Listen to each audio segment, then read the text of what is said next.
वैष्णव संगती सुख वाटे जीवा, वैष्णव संगती सुख वाटे जीवा, आणि कमी देवा काही नेने. गायनाचे उडे आपुलिया छंदे, मनाच्या आनंदे आवडीने. लाज भय शंका दुराविला मान, लाज भय शंका दुराविला मान, नकळे साधन या परते. गायनाचे उडे आपुलिया छंदे, मनाच्या आनंदे आवडीने. तुका म्हणे आता आपुल्या सायासे, तुका म्हणे आता आपुल्या सायासे, आम्हा जगदिशे सांभाळावे. गायनाचे उडे आपुलिया छंदे, मनाच्या आनंदे आवडीने. विठ्ठल विठ्ठल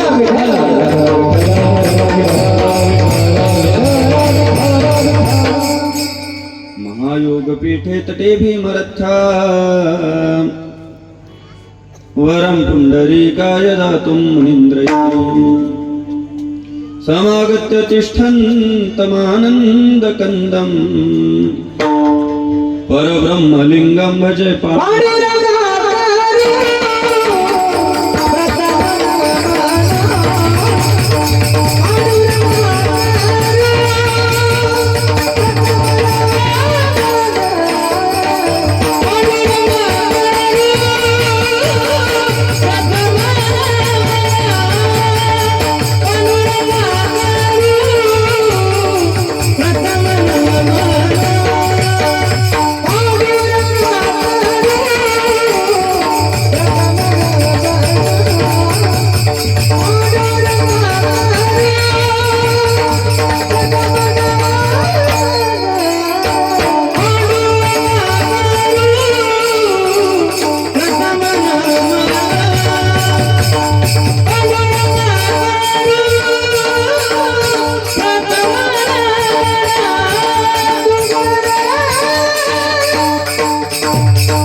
जय श्रीराम.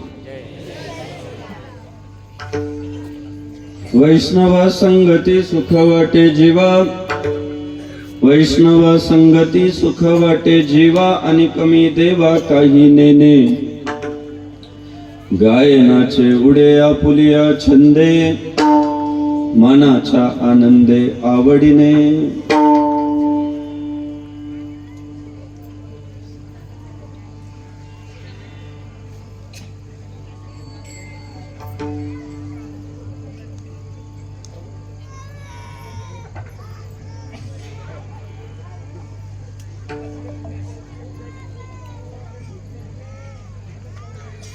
समाजामध्ये फार थोडे माणसं असे असतात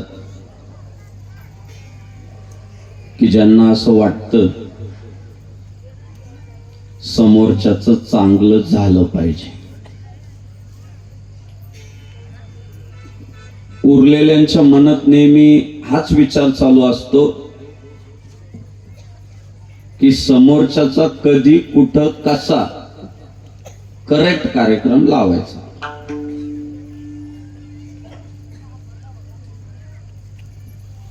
तुमच्या आमच्या हिताचा विचार करणारी माणसं फार मोजकी आहेत आणि दुर्मिळ पण आहेत. अहिताचा विचार करणारी माणसं मात्र पावला पावलाला भेटतात. नुकसान करणारी, बिघडवणारी, लयाला लावणारी,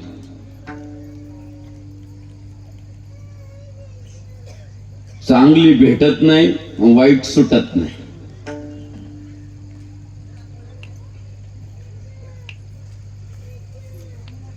साधू संतांनी मात्र सरळ हातानं वाटलं. आणि मुळात सिद्धांत असा आहे की ज्ञान दिलं तरच टिकतं,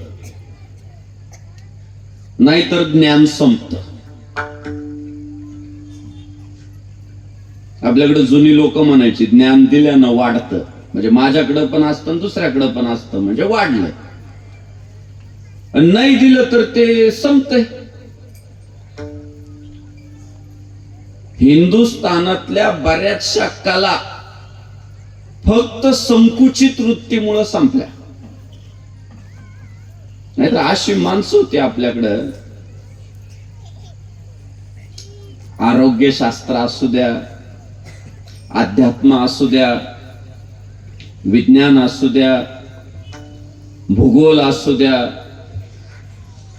अहो कधी पाऊस पडणार आहे सांगायचे,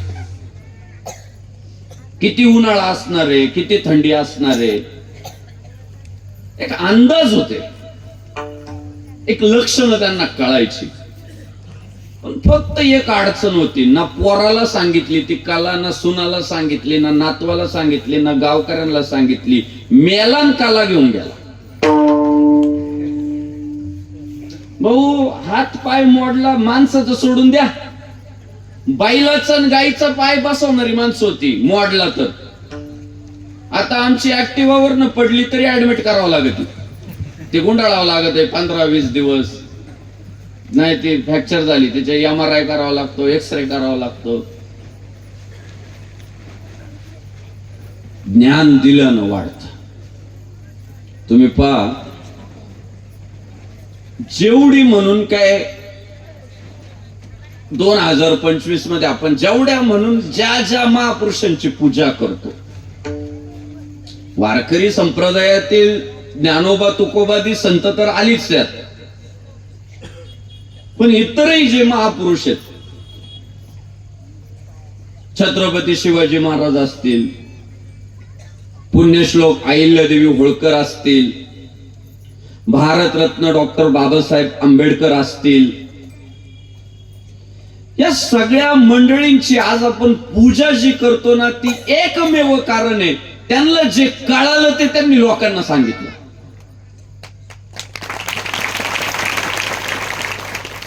शिवरायांकडे त्या काळात जेवढा पैसा होता तेवढा आज त्यांच्या पुढच्या पिढ्यांकडे आहे का नाही, संशोधनाचा मुद्दा आहे. पुण्यश्लोक अहिल्यादेवी होळकरांकडे जेवढी संपत्ती होती तेवढी पुढच्या पिढ्यांकडे आहे का नाही, संशोधनाचाच मुद्दा आहे. भारतरत्न डॉक्टर बाबासाहेब आंबेडकरांकडे त्या काळात जेवढी संपत्ती होती तेवढी आज पुढच्या पिढ्यांकडे आहे का नाही, संशोधनाचा मुद्दा आहे. पण त्या काळात या सगळ्या महापुरुषांनी जे विचार समाज मनामध्ये पेरले ते विचार आजही जिवंत आहे, ते ज्ञान शिल्लक राहिले.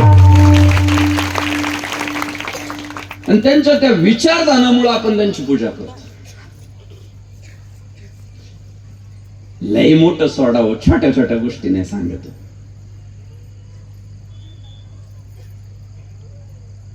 काय नाही, चहा बनवायची खातुटी आहे फक्त, पण सुनबाईचा चांगला होईल म्हणून सांगत नाही. रोज घाण चहा पिते. अनेकांना असं वाटतं चहा बनवायचा म्हणजे काय, दुधात पत्ती टाकायची, साखर टाकायची, उकळायचं आणि ढोसा. आता चहा सुद्धा एक कला आहे साहेब. चहाच्या ब्रँडवर लोक श्रीमंत झाली. येवले चहा एकदा पिऊन तर पा. काय नाही, फक्त एक टॅलेंट आहे, त्याचं एक माप आहे, त्याची एक पद्धत आहे. मोठ्या नाही, पण माझ्या लहान बहिणीला सांगतो, मोठ्यांना सांगावं इतका मी मोठा नाही. दूध उकळल्याशिवाय चांगलं त्याच्यात पत्ती टाकायची नाही. गार दुधात जर पत्ती टाकली तर पत्ती शिजत नाही, भिजती. आणि ती भिजलेली पत्ती लवकर शिजत नाही. तीच तुम्ही गरम दुधात टाका, ती पटकन शिजणार, फुगणार ती पत्ती. आणि चांगली पत्ती त्याच्यामध्ये मुरल्यानंतर सर्वात शेवटी साखर टाकायची.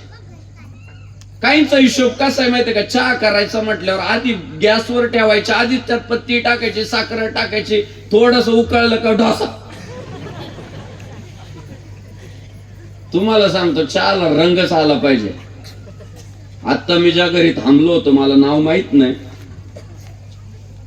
पण त्या परिवारानं मला चहा इतका भारी पाजला, 700 किलोमीटरच्या प्रवासाचा थकवा निघून गेला.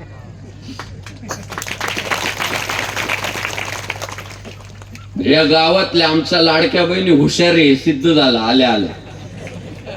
म्हणून मी म्हटलं मोठ्या बहिणीला नाही सांगत, बारक्यांना सांग. सांगितलं तिला कळालं, ती उद्यापासून तसंच बनवणार. फक्त घाण सवय, तिला सांगितलं तर ती फेमस होईल, तिची वाह वाह होईल घरात, लय भारी करती लय. मग रोज तू घाण पेती ना, पण तिला फक्त एकदा सांगायचंय असं असं कर, ती करणार नाही. सांगतो आमचा एक मित्र आहे, दुकान आहे त्याचं, दुकानावर गिराईकच नसतं, पण पट्ट्या 6 महिन्याला गाडी बदली. आकाश महाराज सोनं बदलितय, सोनं घालतं, कायम नवीन नवीन करते.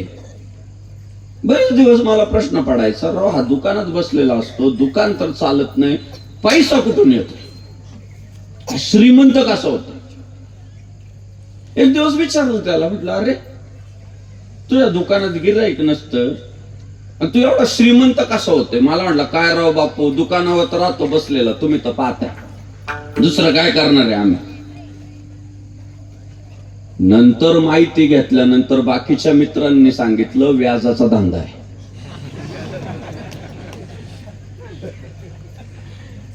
अनेकांचे खायचे दात वेगळे आणि दाखवायचे दात वेगळे आहे. आपल्याला फक्त दाखवायचेच दिसतात, खायचे कळत नाही, आणि आपल्याला असं वाटतं आम्ही का पुढे जायना, आम्ही का पुढे जायना, आम्ही का पुढे जायना.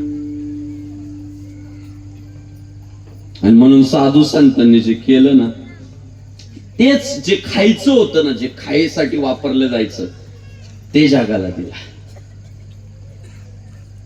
काय केलं भगवान श्री ज्ञानेश्वर महाराजांनी, प्रगट गुह्य बोल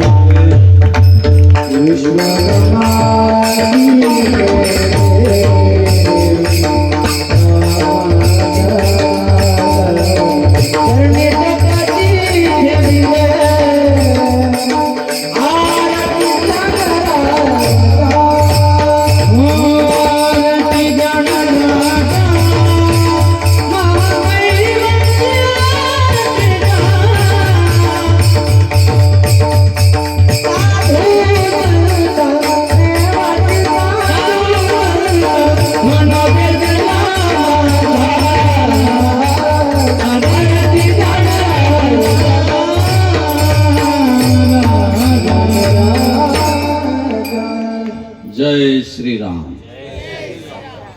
प्रगट गुह्य बोले, जे गुह्य होत ते प्रगट केलं, विश्व ब्रह्मची केले.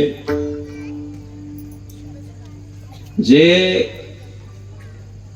अवघड होतं, जे लोकांना समजत नव्हतं, जे झाकल्या गेलं होतं, जे गुह्य झालं होतं, ते प्रगट केलं. गीता अलंकार, नाम ज्ञानेश्वरी आणि ब्रह्मानंद लहरी प्रगट केली, ती अशी स्पष्ट करून दाखवलं. आणि माझ्या सगळ्या वारकरी भावंडांना मी आज आपली झाली भेट तर सांगतो. माझ्या भावांनो, 700 वर्ष होऊन गेली ही अफाट गर्दी जी वारकरी संप्रदायाच्या नावानं जमती, एकमेव कारण आहे, संतांनी जे अवघड होतं ते सोपं करून सांगितलं.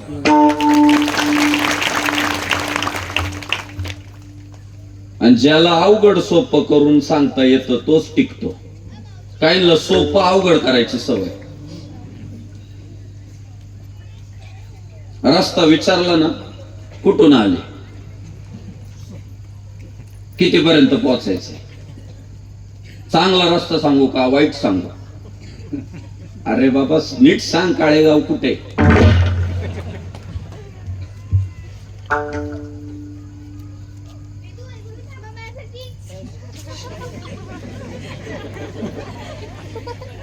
ती यात्रेला आलेली आहे, यात्रा पण आहे ना गावची.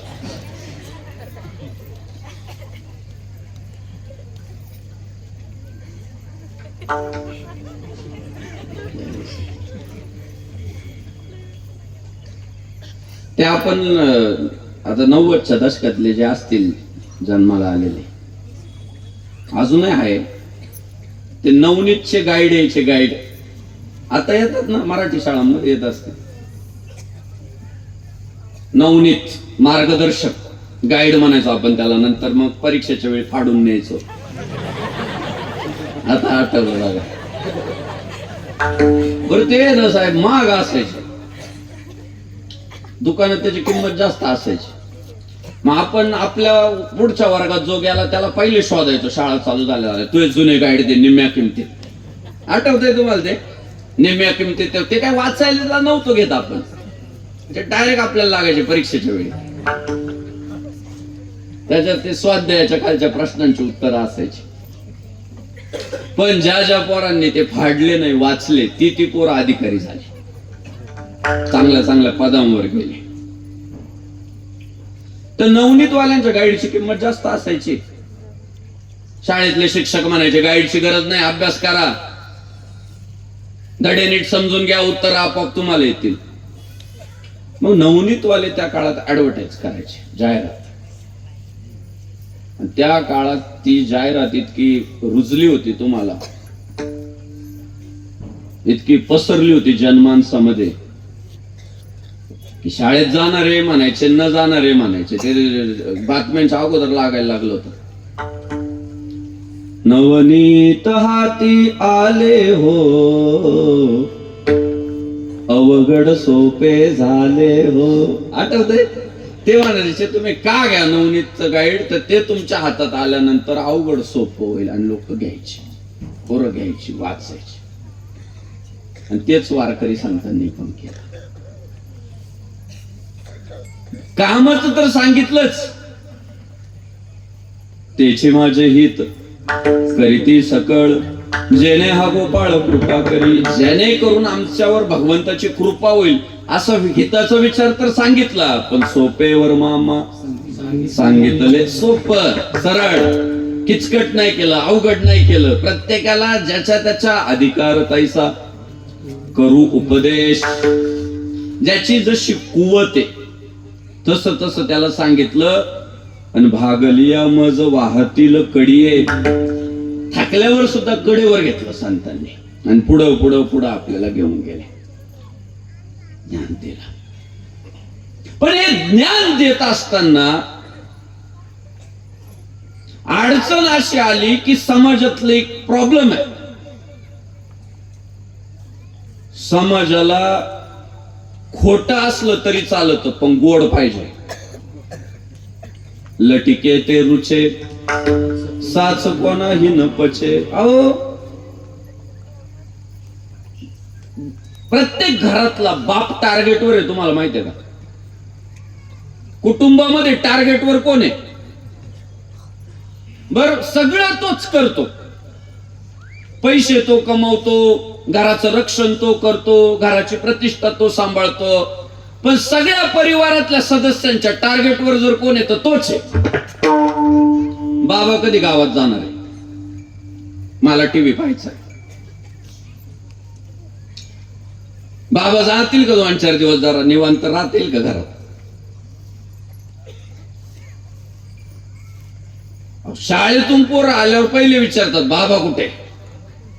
नाही जर म्हटली घरातच आहे, तोंड वाकडं. आणि तीच आई म्हटली गेले की ते गावात गेले, अजून 2-4 तास नाही ना, वा मजा, तेव्हा ते हसताय. प्रत्येक घरातला बाप टार्गेटवर आहे. पण मी आपल्याला सांगतो, सगळा प्रपंचाचा गाडा जो ओढला जातोय आणि प्रपंचाची प्रतिष्ठा जी टिकते ना त्या बापामुळेच टिकते. मी तर माझ्या सगळ्या भावंडाला सांगतो, आपला बाप जर सारखे टोमणे मारित असेल, आपल्याला सारखा खुचून बोलत असेल, शब्द शब्दाला फटका मारित असेल, तर तो कुंभार जसा त्या मातीच्या गोळ्याला आकार देतो ना, फटके देऊनच देतो. ती माती अशी चेंदू चेंदू तो ती तयार करतो आणि मग हत्यारांच्या द्वारे त्या मातीला आकार देतो.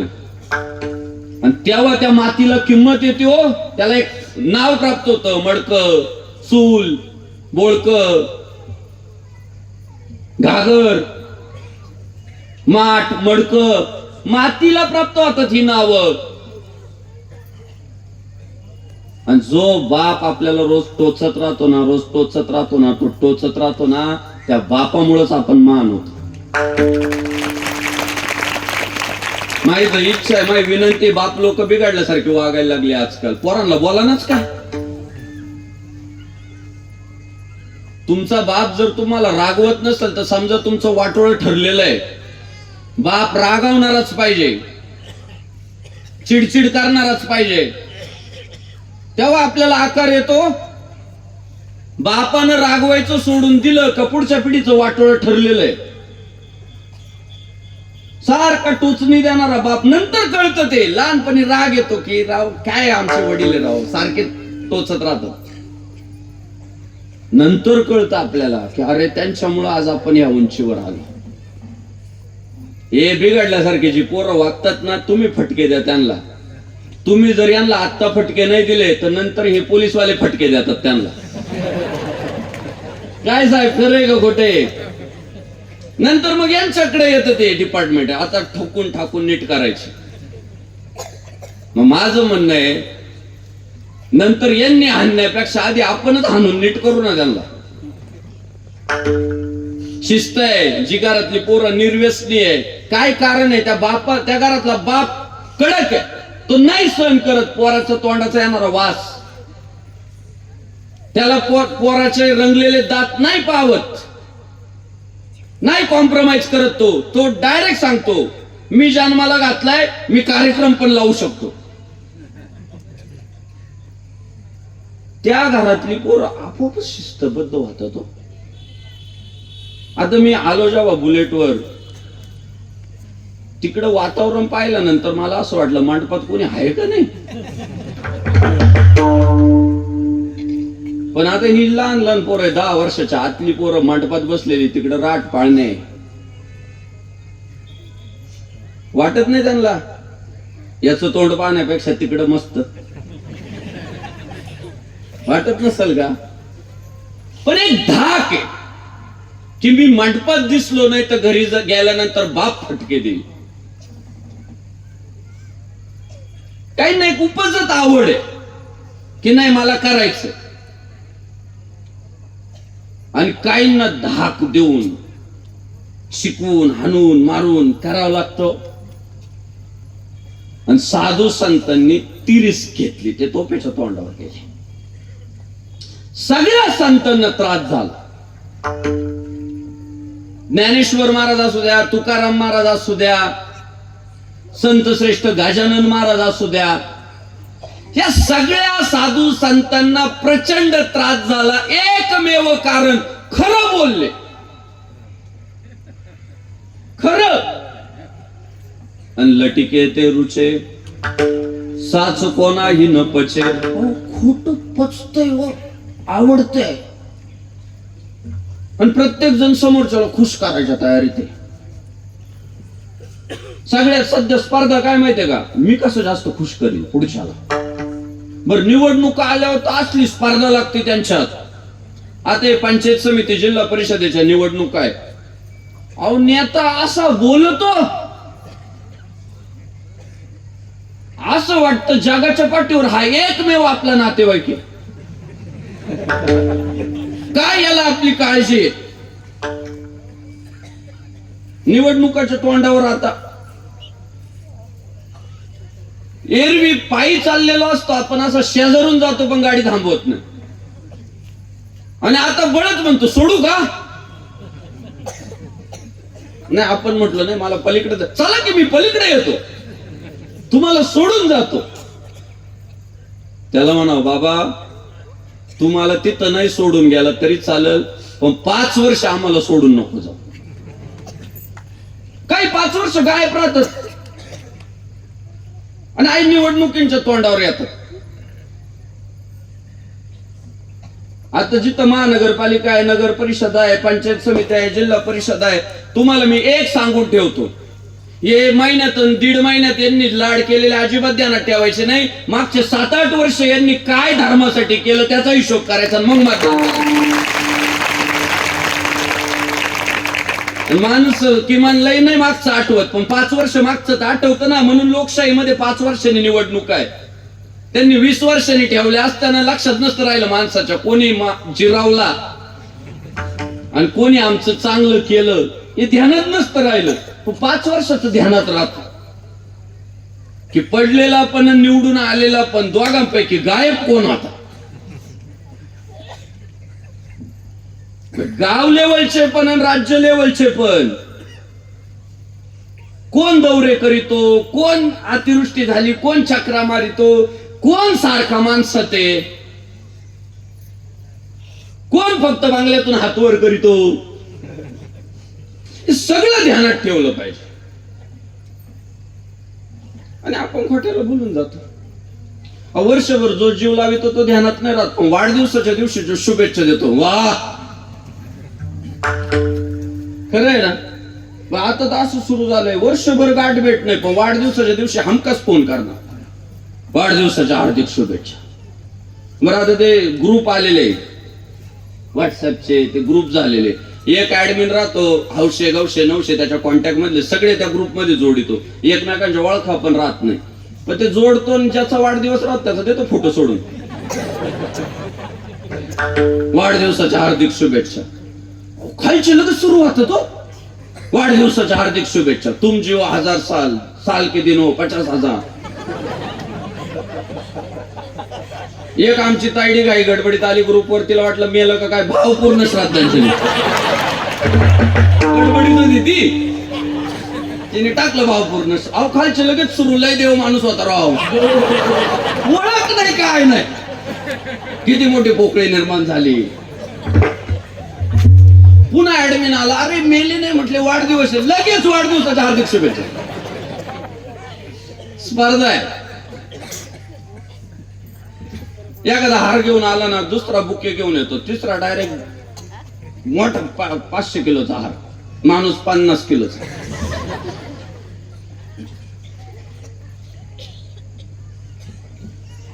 घर बांधलं, वास्तुशांतीच्या हार्दिक शुभेच्छा.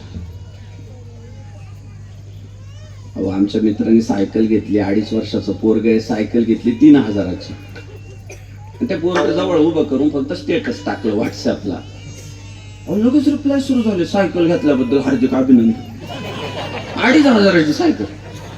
पोर जेवायला बसले तर तेवढे पैसे लागतात. आता 4 लोक जर जेवायला बसले चांगल्या हॉटेलमध्ये तर 2,500 रुपये लागतात एका जेवणाचे. सायकल घेतल्याबद्दल हार्दिक अभिनंदन. का?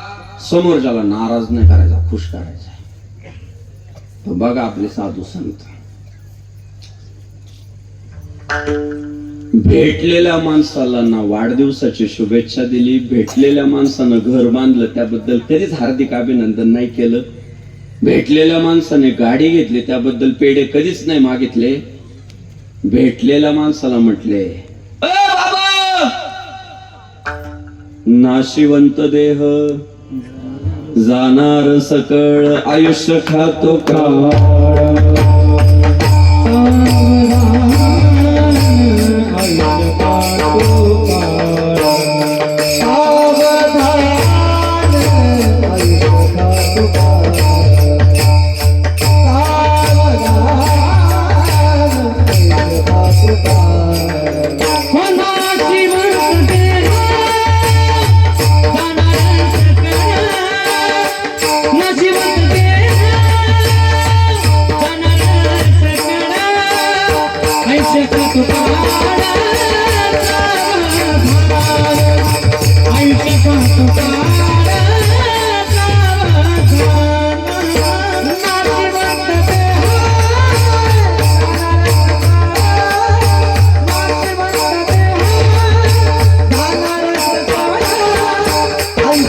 जय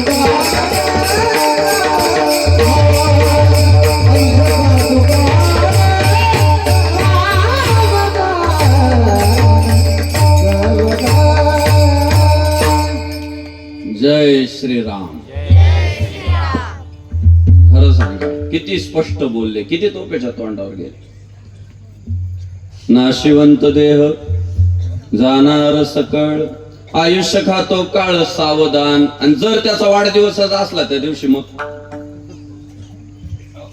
तुम्हाला लोक म्हणताय अब्जू 1000 साल 50,000 साल, आणि तुम्ही म्हणताय नाशिवंत देह जाणार सकळ, परत भेटू नका.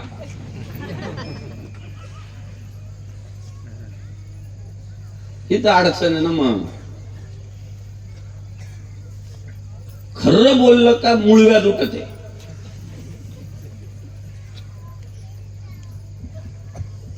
ते म्हटले मर्यादित आयुष्य, टप्प्याटप्प्यानं माणूस मरतोय. क्षणभंगुर नाही बरवसा, वारे सावध तोडा माया आशा.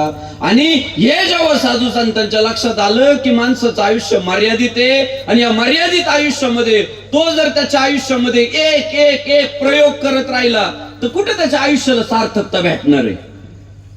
आणि म्हणून त्यांनी काय केलं माहितीये, त्यांचं आयुष्य खर्ची घातलं तुमच्या आमच्यासाठी. जगाच्या कल्याणात संतांच्या विभूती, देह कष्टविती परोपकारे. त्यांना मौज मजा त्यांच्या आयुष्यात करता आली असती, पण नाही म्हटले जगाचं चांगलं झालं पाहिजे. बुडते हे जन न लेखवे डोळा, येतो कळवळा म्हणून या. म्हटले समाजाचं होणारा ऐत काय आपल्याला पावत नाही, आणि म्हणून आपलं आयुष्य यांच्यासाठी वापरायचं. आणि मग त्यांच्या आयुष्यामध्ये जे काही अनुभव आले होते, माता माऊल्यांना नीट ऐका, ते मोकळ्या मनानं समाजासमोर मांडले. अनुभव आले अंगा ते या जगात येत असे. जे अनुभव त्यांच्याकडे आले ते जगाला दिले. आता परत संतांमधला ना आपल्यामधला फरक बघा. आपणही लोकांना अनुभव सांगतो, पण कोणते सांगतो? जिथं आपले कौतुक झाले, जिथं आपल्याला सन्मान मिळाला, जिथं आपला सत्कार झाला, ते फोटो आपण व्हायरल करीतो. पण कोणत्या चौकात कोणत्या आरटीओ अधिकाऱ्याने आपल्याला लायसन नाही म्हणून अडवून धरलं 1.5 तास, ते आपण लोकांना सांगत. माझा कुठं सत्कार झाला हे आपण सांगतो, पण मला कुठं शिव्या दिल्या हे नाही सांगा. बरोबर आहे ना. इथं तर गंमत आहे. साधू संतांनी काय केलं माहितीये का, त्यांच्या आयुष्यातले चांगले अनुभव आपल्याला सांगितलेच, ते तर जग जाहीरच आहे, ते सगळेच सांगतात. पण त्यांच्या आयुष्यामध्ये जे वाईट अनुभव आले ते सुद्धा आपल्याला सांगितले का, ते तुमच्या वाट्याला येऊ नये. ते आपल्याकडे एक जुने कीर्तनकार गोष्ट सांगायची. गावात एक मूर्ती होती, त्या मूर्तीची बेंबी मोठी होती, आणि तिकडे यात्रेत फिरणारे जे आहे कीर्तन सोडून, त्यांच्यातलं एक गेलं आणि घातलं बोट बेंबीत, दिला ठणका ठेवून. बरं, हात असल्या स्पीडने बाहेर आला. दिवाळीचे रॉकेट कसे वर उडतात वरती सुर्र दिशी, तसला हात बाहेर आला. आणि बाकीचे जे होते यात्रेत फिरणारे त्याचे सहकारी, ते म्हटले काय झालं. आता सांगावं ना. ठणका दिला. काय म्हटलं माहितीये का, लय गार लागत आहे.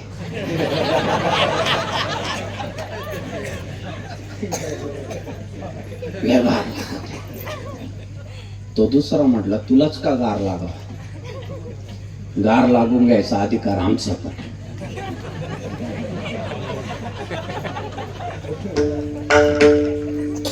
ते दुसऱ्याने बोट घातलं, सर दिवशी बाहेर आलं. मग बाकीचे परत म्हटले काय होतंय, लयच गार लागत आहे. शेवटी त्या यात्रेत फिरणाऱ्यांनी सगळ्यांना बोट घालायला लावले. सगळे ऍडमिट झाले. विंचू आता ठणका मारायचा.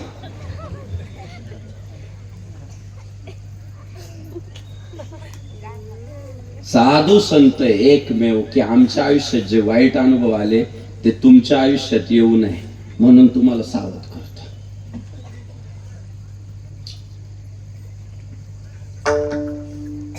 एक पाहता एकाची दहने, सावध त्या गुन्हेगारे नवा. दुसरा आपल्या समोर जाळताना जेव्हा दिसतो तेव्हा मागच्याने सावध झालं पाहिजे. आणि साधू आपल्या भगवान श्री तुकाराम महाराजांनी ते त्यांच्या आयुष्यात आलेले अनुभव मांडले जगासमोर. तुम्ही इतके प्रेमात पडाल भगवान श्री तुकाराम महाराजांच्या.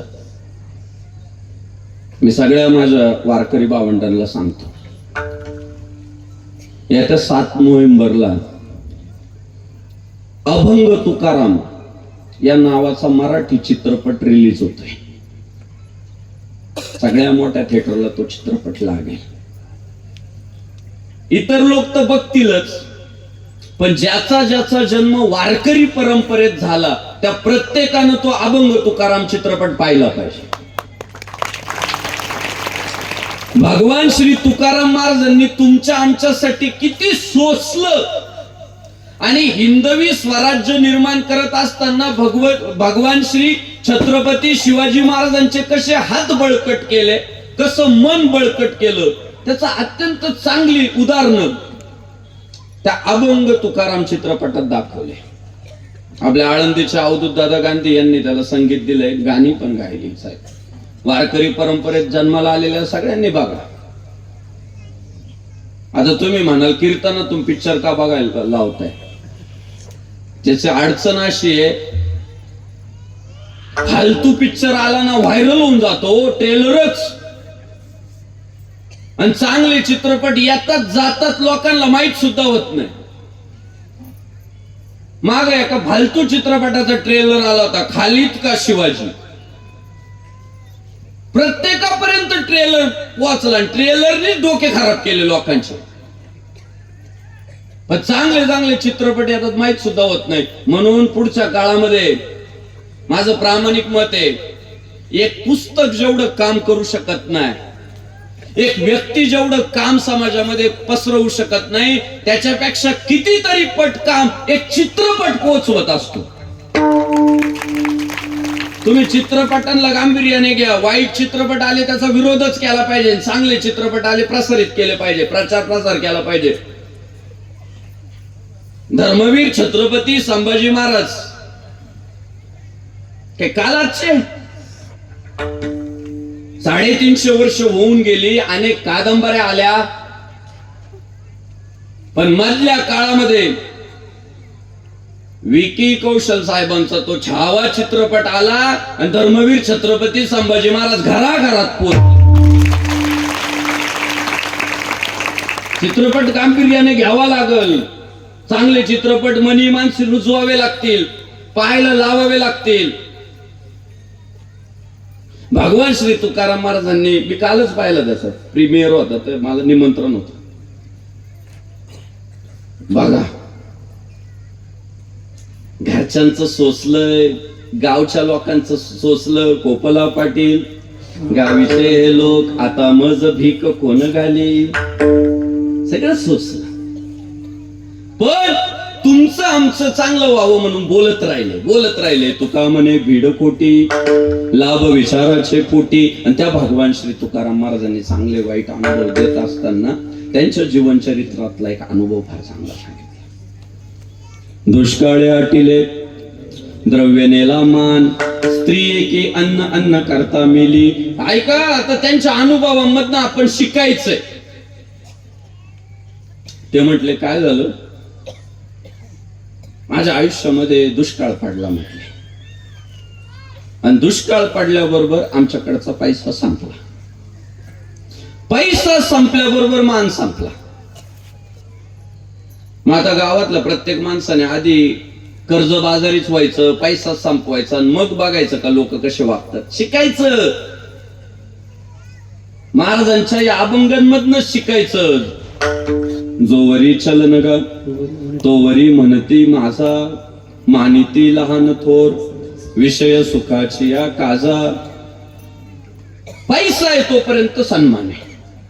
ते म्हटले, काय आलं, तुका शेट करणारे लोक, दुष्काळ पडला, लोक कर्ज फेडू शकेना, सावकारकीचा व्यवसाय होता, अवघड झालं म्हटले, माझा सन्मान संपला. बर संपू द्या म्हटले चला. पण त्याच्या पुढचा अनुभव इतका वाईट. स्त्री एके अन्न अन्न करता मेली. म्हटले माझी एक बायको अक्षरशः अन्न अन्न करता मेली. महाराजांच्या एवढ्या बोलण्यावरनं आपल्या लक्षात येतं भगवान श्री तुकाराम महाराज किती प्रामाणिक आहे. आपण लय लोकांचे सत्याचे प्रयोग व्हायरल केले, पण खरे सत्याचे प्रयोग जर पहिल्यांदा या महाराष्ट्राच्या मातीत कोणी केले, जगद्गुरु भगवान श्री तुकाराम महाराज. कोण सांगेल की माझी बायको अन्न अन्न करता मेली? सांगेल कोण? शेवटी जगाच्या नजरेत पडलो तरी वाईट वाटत नाही, बायकोच्या नजरेत पडलं त्याच्यापेक्षा कोणता मोठा अपमान आहे? प्रत्येक माणसाची इच्छा असते सगळ्यांच्या नजरेत पडलो तरी चालेल, बायकोच्या नजरेत पडता कामा नये, पुरुष जर असेल तर.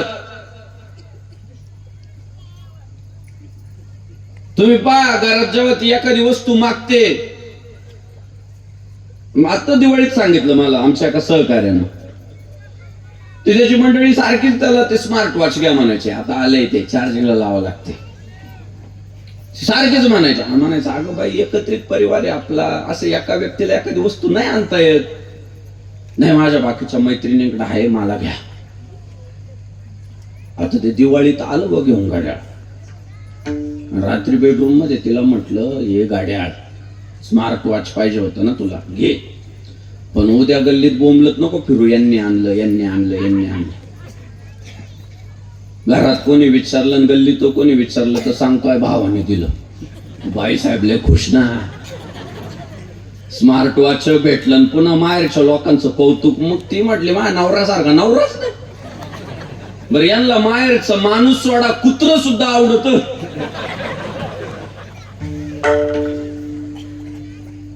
माहेरच्या जुन्या महिलांना जर कळालं बा हे कुत्र आमच्या गावचं आहे माझ्या बापाच्या, त्या कुत्र्याला भाकरी टाकायच्या या. म्हणून तर मी म्हणालो होतो मागच्या काळात त्या दांडिया बंद करा, चुकीची गाणी लावली जातात त्यात.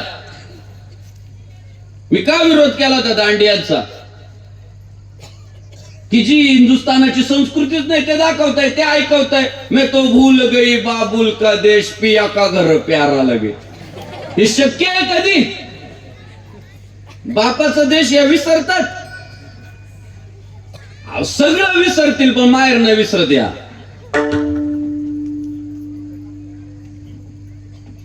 ते दुसऱ्या दिवशी गावभर सांग, घरात सगळ्यांना सांगितलं काल भाऊ आला होता स्मार्ट वॉच देऊन गेला, भाऊ आला होता स्मार्ट वॉच देऊन गेला. त्याला विचारलं अरे एवढा खटाटोप केला, एवढे पैसे खर्च केले, तिला स्मार्ट वॉच दिलं, नाव तिच्या भावाचं झालं, तुला काय मिळालं? त्याने हसत मला उत्तर दिलं, बापू मला बायकोच्या नजरेतली इज्जत मिळाली. घरात फाटके बनियान घालणारा माणूस परिवाराच्या ज्या गरजा पूर्ण करतो ना, एकमेव कारण राहतं की त्यांच्या नजरेत माझं किंमत असावी. त्यांना वाटावं की हा आमच्या गरजा पूर्ण करतो, स्वतः कष्ट घेतो. हे पुरुष स्वभाव आहे, त्याला पुरुषार्थ म्हणतो. अर्थ 4 पुरुषार्थांपैकी तो जो अर्थ आहे ना तो तोच आहे की मी कमवतो हे कळालं पाहिजे, मी करू शकतो हे कळालं पाहिजे, त्याला तर पुरुषार्थ म्हणतो. किती त्रास झाला असेल भगवान श्री तुकाराम महाराजांचा. अहो मूर्ख असू द्या माणूस, त्याला सुद्धा वाटत बायको धाकत राहिली पाहिजे. काहीला गावात कोण विचारित नाही, पण बायको लय वचन, शिवी देऊनच बोलणार तिला. गावात किंमत नाही अजिबात, बायकोवर रुबाब. ज्यांना कोणच विचारत नाही ते बायकांवर रुबाब करतात, आणि जे लय फेमस माणसं आहे त्यांच्यावर बायका रुबाब करतात. हे माझं निरीक्षण आहे भाऊ. ज्यांचं सगळं गाव ऐकत ना त्यांना बायकांचं ऐकावं लागत. ते म्हणतात जाऊ द्या बाकीचे सगळे ऐकतात, तिला थोडी सूट. आणि ज्याला गावात कवडीची किंमत नाही ते बायकोला शिवी देऊनच बोलणार, तुला कळत नाही का? ती म्हणते याला कोणच विचारित नाही, मी ऐकून घेते, जाऊ द्या.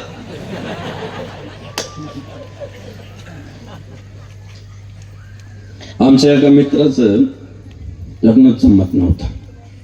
कसं बस जमलं ते संध्याकाळी गेलं पोरांना म्हटलं अरे तुमच्या सगळ्यांचे लग्न झाले, मला काहीतरी मंत्र द्या जेणेकरून माझं लग्न झाल्यानंतर तुमच्याकडे अनुभव आहेत. तुम्हाला 5-5 वर्ष झाले लग्न होऊन. तुमच्या बायका फार धाकात आहे. माझी बायको धाकात राहिली पाहिजे. काहीतरी मंत्र द्या. पोरं रंगेल होते. पोरं म्हटले बरं झालं आम्हाला विचारलं. तुला सांगतो म्हटले लग्नाचं वैशिष्ट्य असं आहे, लग्न झाल्या झाल्या पहिल्याच दिवशी बायकोवर प्रभाव टाक तर आयुष्यभर बायको मानल. आणि पहिल्या दिवशी जर प्रभाव टाकण्यात कमी पडला, इम्प्रेशन टाकण्यात कमी पडला, तर पुढे किती कर्तृत्व कर बायको किंमत देणार नाही. त्याचं पक्क लक्षात राहिलं. इकडे कोण बोलताय रे? बरं सुरुवातीपासून बोलताय.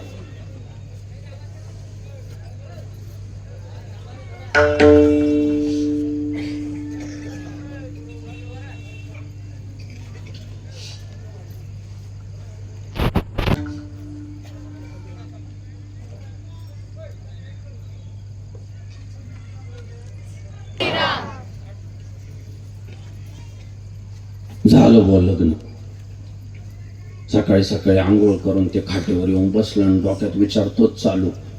आजच अशी इम्प्रेस करायची, पुन्हा आयुष्यभर तोंडच वर नाही काढलं पाहिजे. जगाच्या पाठीवर माया नवऱ्यासारखा मोठा माणूस कोणच नाही असं तिला वाटलं पाहिजे. तिला पण एक वेगळाच आनंद हो. सकाळी सकाळी तिची आंघोळ झाली, घरातल्या बाकीच्या महिला मंडळी म्हटल्या बाई तूच जाय त्याला चहा पाणी घेऊन. तिला इतका आनंद. डोक्यावर पदर घेतला, ट्रे मध्ये चहाचा कप ठेवला, पाण्याचा ग्लास ठेवला. मोठ्या उत्साहानं पहिलं लग्न, पहिला नवरा, एक वेगळाच आनंद. लय म्हणजे एक उत्साह असतो. ती आपले एक उत्साहाच्या भरात तो ग्लास, चहाचा कप, पदर डोक्यावर घेऊन लाजत लाजत आले. डोक्यात विचार चालू की इम्प्रेशन पाडायचं, काय करावं काय करावं. तेवढ्यात एक बाहेरनं पेपरवाला चालला होता. लोकमत घ्या, सकाळ घ्या, पुढारी घ्या, देशदूत घ्या. याला आयडिया सुचली. वा चांगला योग जुळून आला. चिडलं ना ते तिच्यावर. आली तोंडवर करून चहाचा कप आणि पाण्याचा ग्लास घेऊन सकाळी सकाळी. घरात थोडी माहिती घ्यायला पाहिजे होती. घरचे सांगतील तुला मी पेपर वाचल्याशिवाय पाण्याचा घोट पण घेत नाही. जे जगाचा सगळा आधी अभ्यास करतो, देशात काय चाललंय काय नाही, जगात काय चाललंय, मग मी पाणी प्राशन करतो. जी अशी दचकली गडबडली झाली. त्या पेपरवाल्याला हाक मार. काय असं वाटतं रागाने चिडून बोललं की बायका घाबरतात. त्या घाबरत नाही हो. त्या समजून घेतात आपला नवरा नालाय.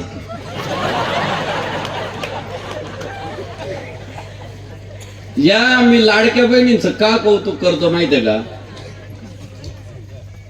एक बापाची चूक आयुष्यभर निस्तारत राहतात.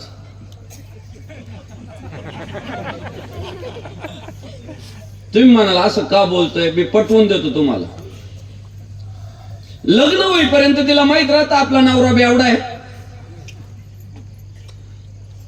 अहो कसला जॅकेट घालून येतो राव ते टोपी तो गॉगल.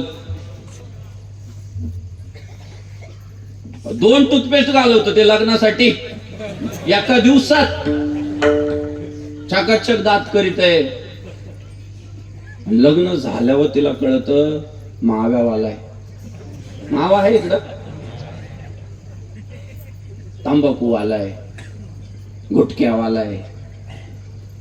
बरं हे तंबाखू गुटख्या खाणाऱ्या लोकांचे इतके तोंडाचे घाण वास येतात. महानगरपालिकेच्या मुतारीत बारा वास येतो. हे बरे आमची पोरं सगळे टाळ्या वाजवत. खरं आवाज आहे. बरं आम्हाला काय अनुभव आहे, हे चालू राहतात बॉक्स आमच्या कानात येऊन जेव्हा बोलतात ना, त्यामुळे आम्हाला तो अनुभव आहे. मी आधीच स्टेजवर यायच्या आधी सांगत असतो तंबाखू वाल्यांना काही कानात सांगायला लावू नका.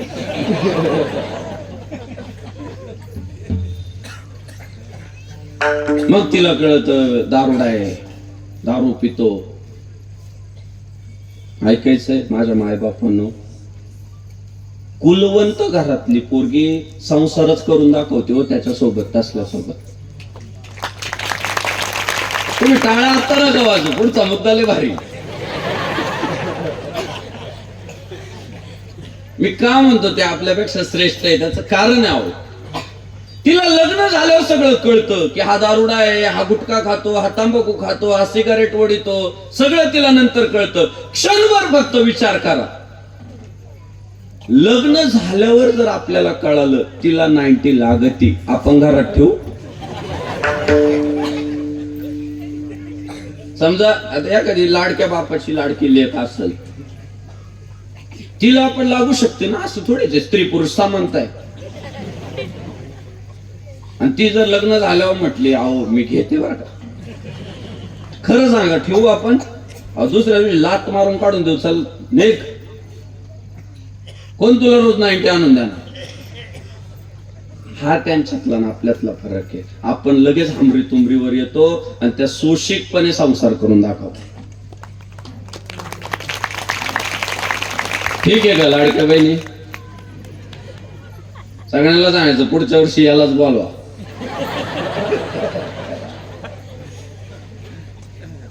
ती घाबरली, गडबडली, रागात बोलला तो.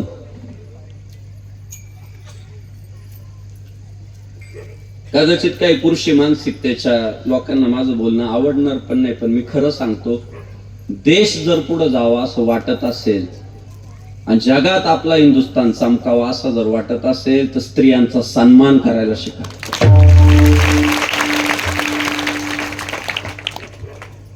त्यांनी ठरवलं ना आपण सगळे हारतो, तेव्हा त्याच पुढे हारी पडलो आता संकट निवारी. कुणाला जेव्हा आवराना तो महिषासूर, तेव्हा सगळे गेले जगदंबेकडे शरण. हारलो आम्ही.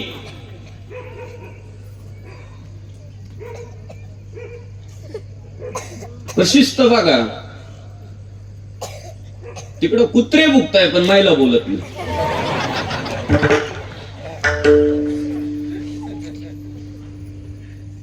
बस बस ना बघा, बरोबर पद्धतशीर.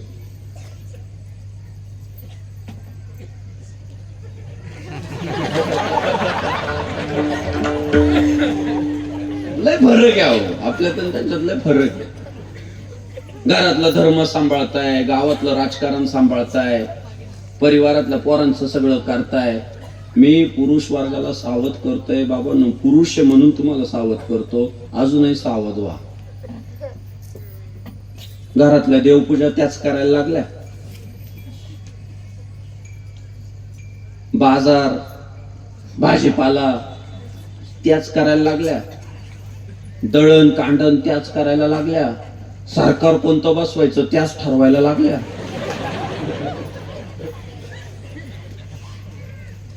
मला आता काळजी अशी आहे, पुढच्या पंचवार्षिकला देवाभाऊ एकनाथराव आणि अजित दादा पुरुषांना मत मागतील का नाही काय माहिती.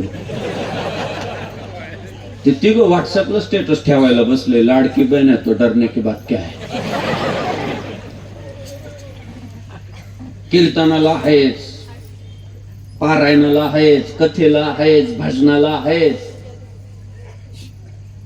हे असंच जर चालत राहिलं तर आपल्यावर दिवस असे येतील, आपण म्हणू आलो असतो कीर्तनाला पण अजून स्वयंपाक करायचा बाकी आहे.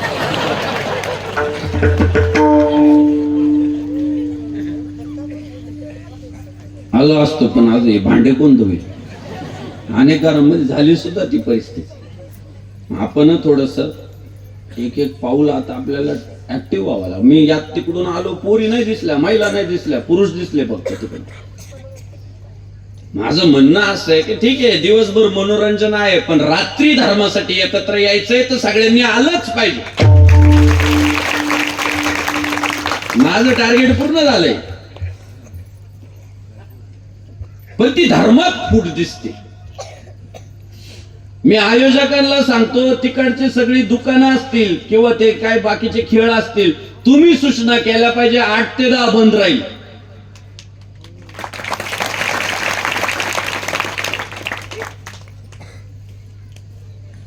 आपलं काय ठरलं माहितीये का, आपण फक्त बेरजेच चला आपला मंडप भरला बाजा. अहो हे नुसतं सप्ताह नाही, हे धर्माचं शक्ती प्रदर्शन आहे. इथल्या गावातल्या हिंदूंची किती एकजूट आहे ते बघायचं असेल तर इथली गर्दी सांगते यांच्यात किती एकजूट.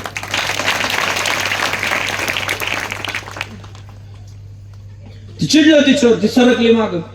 काय म्हटले पेपरवाल्याला हाक मार, गेली धावत पळत गेली. ओ पेपरवाले दादा या. त्याला म्हटलं का बोलावलं बा, ते दारात आल्याला म्हटलं काय काम आहे, कारण या घरातून कधी आवाज आला नाही आतापर्यंत. नेहमीच गिऱ्हाईक असलं टपरीवाला ओळखतं, याला RMD द्यायची, मावा द्यायचा, सिगरेट द्यायची का तांबा. गिऱ्हाईकाचं तोंड पाहून कळत, याला काहीच कळा ना काय बघ. म्हटलं काय काय काय आता हा खाटेवर बसलेल्या याच्या डोक्यात एकच बायकोवर इम्प्रेशन मारायचं. अरे पेपर विकतो ना तू, पेपर दे. परत त्याला प्रश्न पडला कोणता द्यायचा, कधी घेतच नाही ना हा. तो म्हणला कुठले देऊ. परत हात चिडला त्याच्यावर, अरे कोणते कोणते तुझ्याकडे. म्हटलं लोकमत आहे, सकाळ आहे, पुढारी आहे, पुण्यनगरी आहे, देशदूत आहे.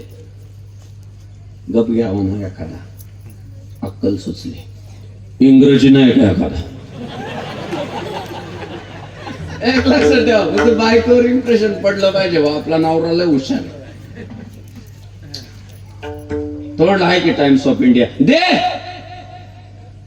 इंग्रजी पेपर घातला. बरं शाळेतच नाही ना गेलेला.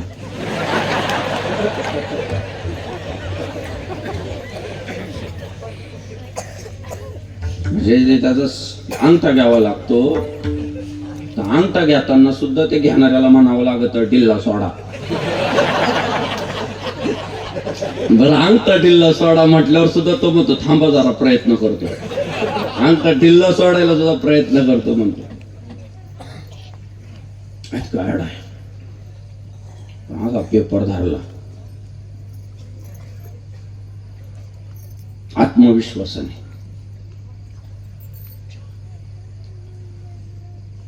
काही समजाना. बायको ती उभीच वर का, पाण्याचा ग्लास आणि चहाचा कप घेऊन उभे, चहा गार झाला, जाऊ द्या होत्या. मग आता चित्र पाहिलं पेपर मध्ये, त्याला कथानक काहीतरी सुचावं म्हणून चित्र दिसलं त्याला त्या पेपर मध्ये एक पलटी झालेली गाडी दिसली. आणि मग त्याने कथानक मांडलं. कथा जोडायला लय हुशार. अवघड आहे म्हटलं पुढच्या पिढीचं. किती किती प्रबोधन करायचं. बघ म्हणे कोणतरी त्या बुलढाणा हायवेवर गाडी पळवत सुटलं, दारू पिऊन धडाकलं डिवायडरवर जाऊन, गाडीच पलटी झाली. बघ सकाळी सकाळी मी वाचतोय. आणि ती पलटी झालेली गाडी तिला दाखवली. म्हणून मी म्हणतो गाड्या हळू चालवा.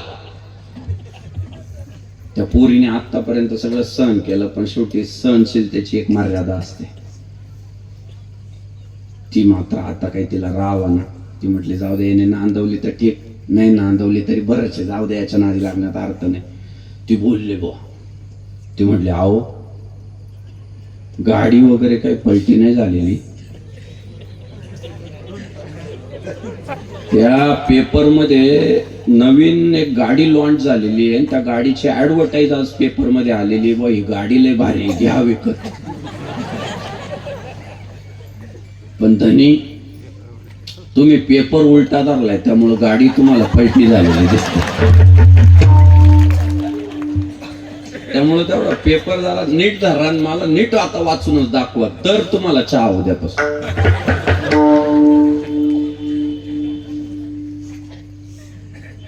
ज्याला पेपर कसा धरायचा हे सुद्धा कळत नाही, त्याची सुद्धा इच्छा आहे बायकोच्या नजरेत मला किंमत पाहिजे,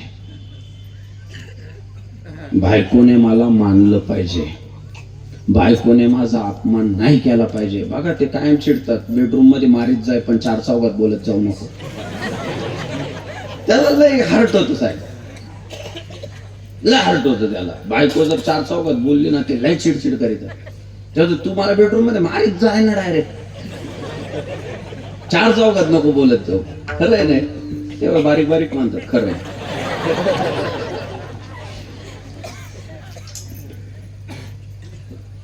ह्याची सुद्धा मूर्खाची सुद्धा इच्छा आहे की बायकोनं मानावं. आता मुद्द्यावर या. जगद्गुरु भगवान श्री तुकाराम महाराज व्यक्तिमत्व असं आहे की पुढच्या काळात कर्तृत्व इतकं उभं राहिलंय, माणसं सोडा यम लटलट कापत होता. तुकाराम तुकाराम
तुकाराम तुकाराम नाम घेता कापेयम.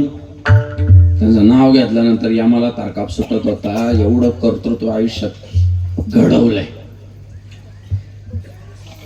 किती त्रास झाला असेल की दुष्काळ पडलेला आहे, औषधी वनस्पती जळून खाक झाल्या, तिच्यावर जे उपचार करायला पाहिजे होते, जे खाऊ पिऊ घालायला पाहिजे होतं, त्यात कमी पडले. आणि अक्षरशः ती बाई अन्न मला वाचवा, मला जागवा, करा माझं औषध पाणी म्हणत म्हणत ती माऊली गेली. दादा पुरुषार्थाला काय ठेच लागली असेल. आणि साहेब ते सुद्धा दुःख भगवान श्री तुकाराम महाराजांनी व्यक्त केलं. दुःख बांधवडी आहे हा संसार, सुखाचा विचार नाही कोटे. तुकाराम महाराजांनी दुःख व्यक्त केलं. संसार तापे तापलो मी देवा, करिता या सेवा कुटुंबाची. वाईटापलो म्हटले, तापलो, कंटाळलो, नाही रश येतं महाराज आयुष्यात, नको नको होऊन जात. अक्षरशः माणूस रडतो एकांतात, इतके प्रसंग बेकार येतात आयुष्यात. इकडं आड तिकडं वीर होऊन जाते, दुःख कोणासमोर व्यक्त करता येत नाही. कोंड मारा होतो, स्त्रीचाही होतो, पुरुषाचाही होतो, दोघांचाही होतो. महाराजांनी तो कोंड मारा सगळा तुमच्या आमच्या समोर मांडून ठेवला. ते म्हटले अक्षरशः नको म्हटले, दुःखाचा आहे म्हटले हा संसार, वाईट आपलं कबूल केलं. पण कर्तृत्ववान होते, परिस्थितीवर मात करायची म्हटले. माझ्या सगळ्या तरुण भावंडांना सांगतो, वाईट परिस्थितीचं भांडवल करून जी पोरं रडत बसतात त्यांना शंड म्हणतात, आणि वाईट परिस्थितीवर मात करून जे अनुकूल परिस्थिती निर्माण करतात त्यांना पराक्रमी म्हणतात. परिस्थितीचं भांडवल करायचं, रडत बसायचं, आमचं असं आहे म्हणून आमचं असं झालं, आमचं तसं आहे म्हणून आमचं असं. अरे बदलावा, मी बदल घडवीन.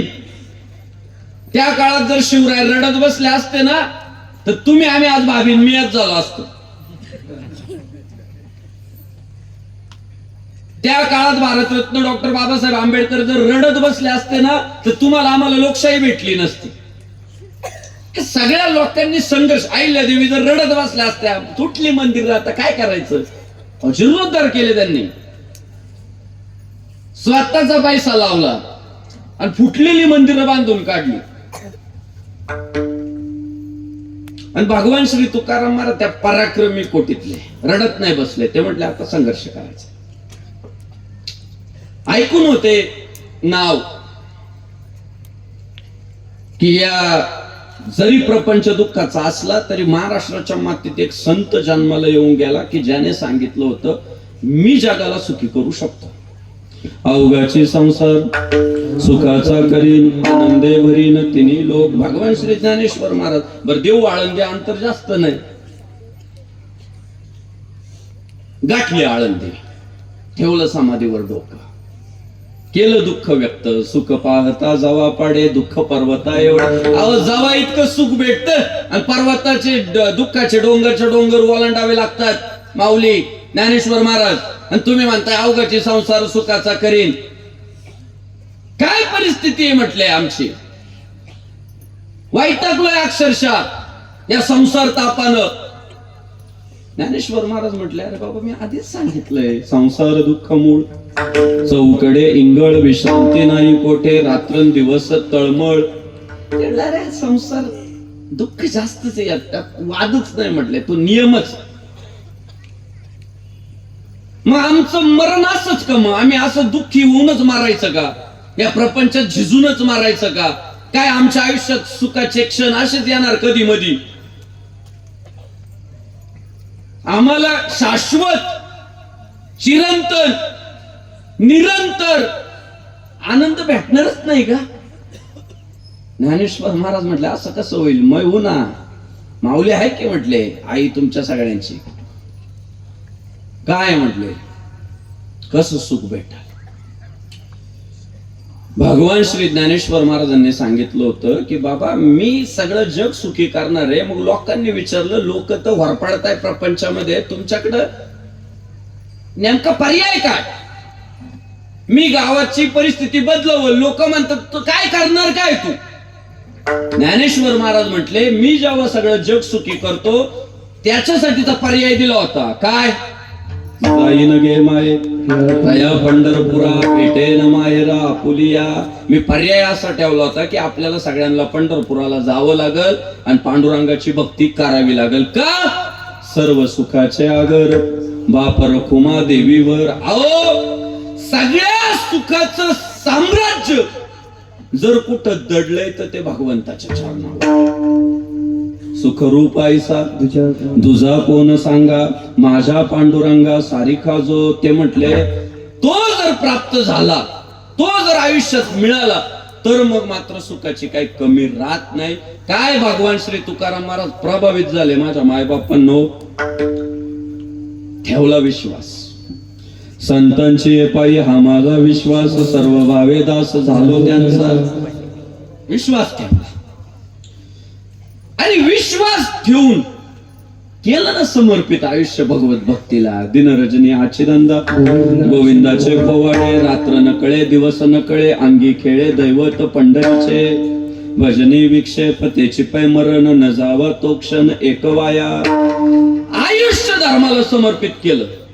सदा सर्व काळ भजन केलं. राम म्हणता रामची होईजे पदी बैसोनी पदवी घेईजे. भजन केलं आणि दादा बदलली हो परिस्थिती. जर कीर्तन ऐकलं असेल तर आठवल. तक्रार करत होते ना संसार तापे तापलो मी देवा करिता या सेवा कुटुंबाची. दुःख बांधवडी आहे हा संसार सुखाचा विचार नाही कोठे. माता मावल्यांना बदलली ना परिस्थिती. बोलणं बदललं. सर्व सुख ल्यालो सर्व अलंकार आनंदे निर्भर डुलत असतो. तेच भगवान श्री तुकाराम महाराज. आनंदाचे डोही आनंद तरंग आनंदाची अंग आनंदाचे तुका म्हणे आम्ही खातो आनंदाचे लाडू. अहो इतका आनंद भेटायला लागला आयुष्यामध्ये. अहो उणीवा राहिलाच नाही. वृक्षवल्ली आम्हा सोयरे वंचरे पक्षी ही सुस्वरे आळविती. अहो चरामध्ये भगवंत नटलेला दिसायला लागला.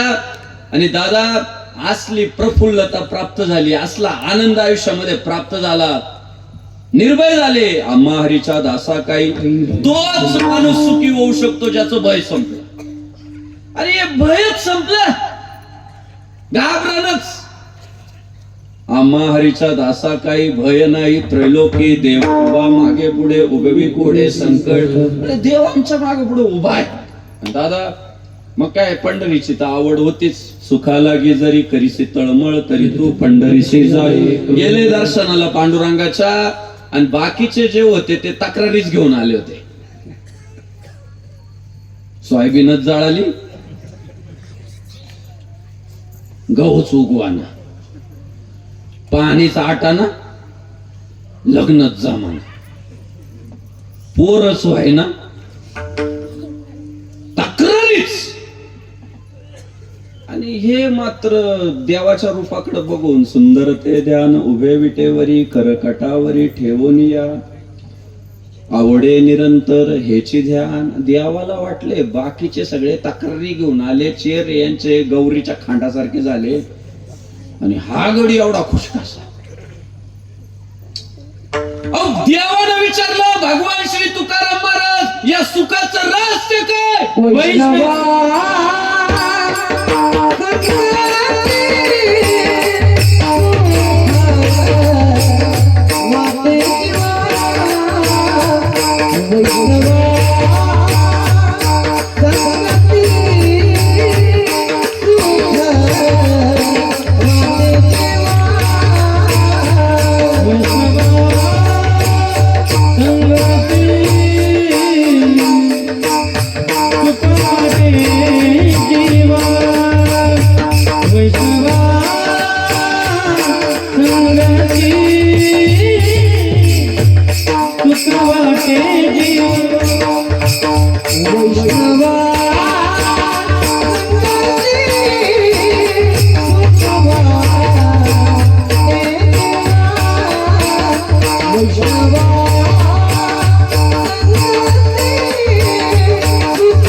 जय श्रीराम. भगवान श्री तुकाराम महाराजांनी देवानं विचारलेल्या प्रश्नाला दिलेलं उत्तर म्हणजे अभंगाचं पहिलं चरण. मामा, सातव मामाचा लय आग्रह होता, बापू या. फार अशोक महाराज इतक्यांना मध्ये टाकलं मामाने. वैष्णव संगती सुख वाटे जीवा आणि कमी देवा. देवा बाकी नाही, मग काय माहिती. जो काही आयुष्यामध्ये आनंद प्राप्त झाला, सुख प्राप्त झालं, समाधान प्राप्त झालं, ते तुझ्या भक्तांमुळे. सुख या संत समागमे नित्य दुनावे तुझी या नामे. संतांचे संगती मनोमार्ग गती आकळावा श्रीपती येणे पंथे. माऊलींनी सांगितलं ना की सुख जर पाहिजे असेल तर देव आपलासा करावा लागल. पण जर ज्ञानेश्वर महाराजांसारखे संतच नसते तर तू कुठे भेटत होता आम्हाला. हरी प्राप्तीसी उपाय धरावे संतांचे ते तो जो आपला स्वयंभू पांडुरंग परमात्मा आहे ना, तो आहेच हो, पण तो ज्ञानोबा तुकोबांसारख्या संतांमुळे आपल्याला कळाला. तो तर आहेच की, पण भक्तांमुळे तो आपल्याला कळाला. जर आपल्याला ज्ञानेश्वर महाराज तुकाराम महाराज जन्माला आले नसते ना तर आपण त्याला दगड म्हणून बसलो असतो. हे संतांचे उपकार आहे आपल्याला की त्याच्यातला देव आपल्याला दाखवला आणि म्हणून त्या पांडुरंगाचा यात्रोत्सव या गावात भरतो. हे सगळे साधू संतांचे उपकार आहे. वर्षानुवर्ष त्यांनी त्या देवाचं महत्व आपल्याला सांगत राहिले की बाबा हा कामाचा आहे, हा गरजेचा आहे, हाच तुम्हाला तारणार आहे. आणि जर नसते संत तर आपण असेच भरकटलो असतो. कशाचे राहिलो असतो रामाचे आपण. कारण या जगात अशा सुद्धा शक्ती ऍक्टिव्ह आहेत की ज्या रामाला सुद्धा काल्पनिक म्हणायला तयार आहे. म्हणजे 500 वर्षाचा प्रलंबित प्रश्न ज्या क्रूर बाबऱ्यानं आपलं राम मंदिर पाडलं आणि हिंदूंना 500 वर्ष संघर्ष करावा लागला पुन्हा आपला देव देवळात बसवण्यासाठी. 500 वर्ष लढले हिंदू. आणि स्वातंत्र्यानंतर जेव्हा तो कोर्टात विषय चालला तो कोर्टात असे सुद्धा काही बहादर गेले होते की जे म्हणत होते रामच काल्पनिक आहे.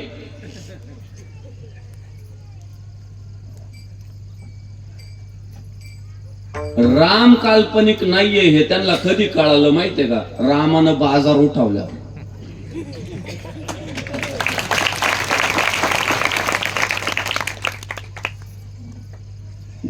जो राम का वही काम का, जो नहीं राम का वो नहीं किसी काम का. माझं भांडणच ते हो. हा देश जर रामाचा आहे तर इथल्या हिंदूनं रामाच्या विरोधात बोललेला एक शब्द सुद्धा सहन करता कामा नये. कोण जर येऊन म्हणत असेल ना का धर्म करताय, काय देव देव करताय, देव खायला देतो का, हा म्हणावा देवच खायला देतो. मग आता माऊल्यांनो धर्म शिल्लक आहे म्हणून तुम्ही ताट माना करून आज कीर्तनात बसलाय. उद्या जर हिंदू धर्म संपला ना माझं वाक्य लक्षात ठेवा, तोंड झाकून तुम्हाला आयुष्य काढावं लागतील. आयुष्य आहे का ते? अहो गाडीच्या काचा जर तासाभरात खाली नाही केल्या 2-4 वेळा तर गाडीत गुदमरत एसी चालू असला तरी कशा माईला तोंड झाकून कसं जगू शकतील? जगणं येते मन नाही, भावना नाही त्यांना. तेव्हा कुत्रे लागले भुकायला.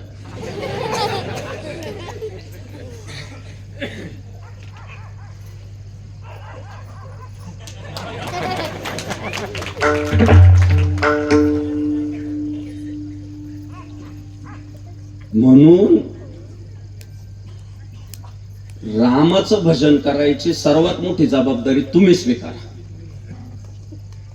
तुम्हाला जर वाटत असेल ना असं ताट मान करून मी कलेक्टर व्हावं, मी IPS अधिकारी व्हावं, मी सरपंच व्हावं, मी आमदार व्हावं, तर एका गोष्टीची काळजी घ्या, या मातीतला राम टिकला पाहिजे. रामच स्त्रीला पुन्हा सन्मानानं घेऊन येतो, तिची मर्यादा सांभाळतो. राम काय विटा मातीची मूर्ती नाही हो. राम तुमची आमची सगळ्यांची गरज आहे. आणि साधू संतांनी तेच सांगितलं. अहो एक माझं वाक्य लक्षात ठेवा सगळ्यांनी, किती आळशी माणूस असू द्या, प्रपंच होतो का नाही मला सांगा. आपण म्हणतो नाही नाही लय कष्ट करावे लागतात, लय अमुक करावं लागतं, तर येड्यातला येडा माणूस संसार करून दाखवतो. होतो ना? वाक्य लक्षात ठेवा, संसार होणार आहे, राम सांभाळावाच लागणार आहे, परमार्थ करावाच लागणार आहे, प्रपंच होणार आहे. हो कुत्री जणली तर 4-5 पिल्लं होतात एका वेळी. त्यांचा संसार होऊ राहिला, आपल्याला बोलता येतं, आपल्याला बुद्धी आहे, आपला होणार नाही. आणि आपण प्रपंचाचं टेन्शन घेऊ राहिलो सगळे. कसं होईल उद्याचं, कसं होईल. एक लक्षात ठेवा, तुम्ही आम्ही संसार करण्यासाठी जन्माला झालेलो नाहीये, तुम्ही आम्ही आपल्या हिंदू धर्माचं रक्षण करण्यासाठी जन्माला आलो. आज काय आपण आपण या सगळ्या महापुरुषांचा जय जयकार करतो, शिवरायांचा करतो, शंभूराजांचा करतो, अहिल्यादेवींचा करतो. एकमेव कारण आहे, त्यांनी आयुष्य धर्मासाठी समर्पित केलं. तुम्ही आम्ही काय भारकटलं? कुणीतरी यायचं कान भरायचे आपले, धर्म धर्म करून पोट भरणार आहे का? धर्मामुळेच समाज शांत आहे. मातीतला धर्म जर संपला तर अराजक माझं. तुमचं साहेब लोक बरच काम धर्म कमी करतो. एका गावाला अधिकारी किती दिलेले? पोलीस अधिकारी लईत लई 2 किंवा 4. आपल्या गावाला किती आहे? 2 आहे, बरोबर. 13 गाव आहे त्यांच्याकडे. 13 कीर्तनकार आहे साहेब.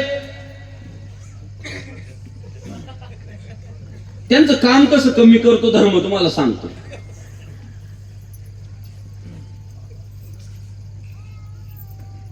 चोरी केल्यानंतर गुन्हा सिद्ध झाला तर शिक्षा होते, हे कायदा शिकवतो. ऐका बरं का, नीट ऐका. आता धर्म किती महत्वाचा आहे ते तुम्हाला फक्त सांगतो.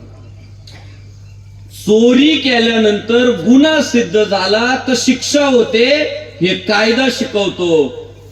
पण चोरी केल्यानंतर पाप होतं, हे धर्म शिकवतो. आणि तुमच्या कायद्याला नाही घाबरत आम्ही, संतांच्या धर्माला घाबरतो. नरकात जावं लागल. खरं आहे का खोटं आहे? फक्त हा नाही तर नाही सांगा. हे बसले ना जे, हे कधी कायदा क्रॉस करू शकतात.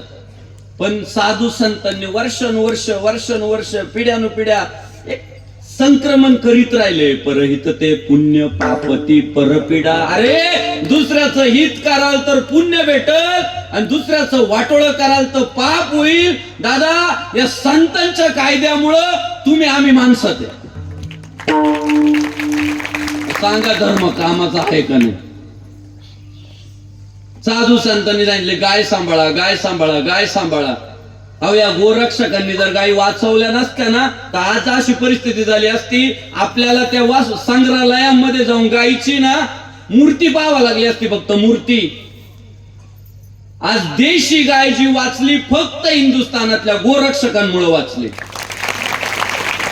नाही तर मधल्या काळात गोवंशच संपवायचा होता, ठेवायचीच नव्हती शिल्लक. आणि दादा, साधू संतांनी कधीच सांगून ठेवलं की एरवी तरी कृषीजीने गोधने राखोनी वर्तने. तुम्हाला जर तुमची कृषी जिवंत ठेवायची असेल तर तुम्हाला गायी बैल सांभाळावं लागतील. मी तुम्हाला सांगतो, तुम्ही किती कर्जमाफीसाठी आंदोलन करा, किती शेती चांगला करायचा प्रयत्न करा, किती आधुनिक तंत्रज्ञान वापरा, मी आज तुम्हाला सांगतो, या हिंदुस्थानातला शेतकरी तेव्हाच सुखी होईल जेव्हा या देशात एक पण गाय कापली जाणार नाही. आज तुमच्या आमच्या वाट्याला जे आलंय ना हे, की हवामानानं साथ दिली तर बाजारभाव साथ देत नाही, आणि बाजारभावानं साथ दिली तर हवामान साथ देत नाही, आणि सगळीकडून कुठून तरी काहीतरी शेतकऱ्याच्या पायावर धोंडाच. एकमेव कारण आहे, जिच्यामुळे शेती जगली, जिच्यामुळे शेतकरी जगला, त्या गायीच्या मानेवरचा सुरा अजून आपण वाचवू शकत नाही. आणि मी माझ्या सगळ्या तरुण भावंडांना सांगतो, आंदोलन करा, माझा विरोध नाही. किती वेळा आपल्याला कर्जमाफी करून घ्यायची करा बा, माझा नाही विरोध. पण माझ्या सगळ्या तरुण भावंडांना एक मोहीम देतो, परिसरातली गाय वाचवा, शेतकऱ्याच्या घरातून सोन्याचंच धूर निघणार. देवानं सांगावं, निर्लोभ गायीची सेवा, तेने माझी प्राप्ती उद्धवा. काळ बदलला कसा? जय जवान जय किसान. देशात 1 नंबरला जर शेती होती तर ती 3 नंबरला गेलीच कशी? शेती 1 नंबर, 2 नंबर व्यापार, 3 नंबर नोकरी होती. आपले दैव किती फिरलं तुम्ही बघा ना. 1 नंबर नोकरी झाली, नोकरीवाल्याला लगेच जमत आहे त्याच. 2 नंबरला व्यापार आलाय, भाड्याच्या काळात असला तरी द्यायला तयार आहे. 3 नंबरला शेती फेकली, 50 एकर शेती आहे. नाही नाही, तिचं करायचंच नाही यंदा. अरे 50 एकर नाही, आम्हाला द्यायचीच नाही. नंतर 3 महिन्यांनी कळत गेली पुण्याला, गेली मुंबईला. का फिरलंय दैव, का फिरलंय? खोलात जा, उत्तर हेच सापडल. आम्ही धर्मापासून बाजूला गेलो म्हणून दैव फिरलं. ही करतीलच प्रयत्न, यांची जबाबदारीच आहे. गोवंश हत्याबंदी कायदा आहे लागू महाराष्ट्रात, हिंदुस्थानात, ते करतीलच मदत. पण सगळ्या हिंदू बांधवांना सांगतो, गायीची कत्तल थांबवण्यासाठी जर तुम्हाला लॉरेन्स बिश्नोई व्हावा लागत असेल तर व्हावंच लागेल. धर्मासाठी साधू संतांनी सांगितलं, धर्मासाठी झुंजावे, झुंजोनी अवघ्यासी मारावे, मारिता मारिता घ्यावे राज्य आपुले. गावागावात एक बाहुबली तयार करा की ज्याचं नाव ऐकल्यानंतर कसाही लाटालाटा कापले पाहिजे. हे गाईला तोडणारे जे आहे ना, मुतले पाहिजे चड्डीत, असा एक पोरगा गावात तयार करा. सगळ्यांनी मिळून करा. माझं वाक्य आज लिहून ठेवा, गावातली जर गो हत्या बंद झाली आणि कसायांना जाणाऱ्या गायी जर बंद झाल्या, वाक्य लक्षात ठेवा, 4 व्हीलर गाड्या घेऊन फिरतील शेतकरी. कधीच नव्हतं वाईट. गोकुळ म्हणजे काय? आपल्याकडे प्रचार होता, ते काय त्यांच्या घरात गोकुळ आहे. गोकुळ म्हणजे काय? त्या घरात सुख आहे, त्या घरात आनंद आहे, त्या घरात समाधान आहे. गोकुळासारखं घर होतं. गाईचं कुळ ते गोकुळ, आणि आपण सगळे गोकुळातले आहेत आणि ते कुळच आपण संपवायला लावले. मानावर घ्या, गाय वाचवा, तिच्यासाठी झगडा भांडा. देवानं सांगितलेलं आहे की तिची सेवा कराल तर मी तर उभाच आहे. तिला जर कापली जात असेल हिंदूंच्या राष्ट्रात, आपण काहीच करू शकत नाही. कसं देव आम्हाला सुखाचे दिवस देईल? बाबा, आपली मोहीम आहे आता पुढच्या काळात. बस 2014 पासून आपण प्रयत्न करतोय. पुढच्या काळामध्ये सरकार, प्रशासन जर गो हत्या थांबवू शकत नसेल तर आमचे लॉरेन्स बिश्नोईच गो हत्या थांबवतील. त्याच्यामुळे हरिण कापी ना कोण.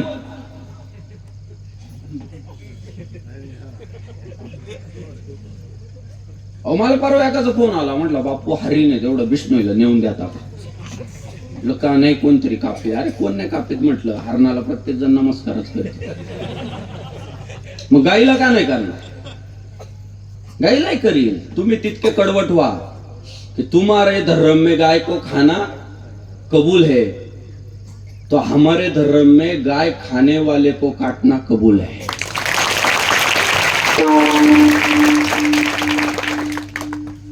सगळ्यांची जबाबदारी, यांना मदत करा. सदरक्षणाय खल निग्रहणाय, सत्याचं रक्षण करायचं आणि दुर्जनांचा नायनाट करायचा. ते काय 12 गावं दिले त्यांना, एकटा माणूस काय काय करील?